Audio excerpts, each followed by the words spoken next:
ಇವನು ಕಾಪಾಡ್ತಾನೆ. ಕೋಟಿ ಕನಸುಗಳ ಅರಮನೆಗೆ ಧೈರ್ಯ ನೀಡು ಕಾವಲು ನಾನಾಗುವೆ ನಮ್ಮ.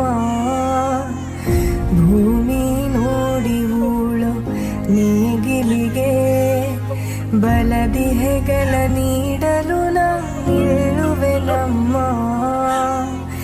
ಉರಿ ಜ್ವಾಲೆ ಹರಿದು ಸುಡುತ್ತಿರೆ ಜಗವನ್ನೇ ತಣಿಸುವ ಮಳೆಯಾಗುವೆ ಕೇಳಮ್ಮ.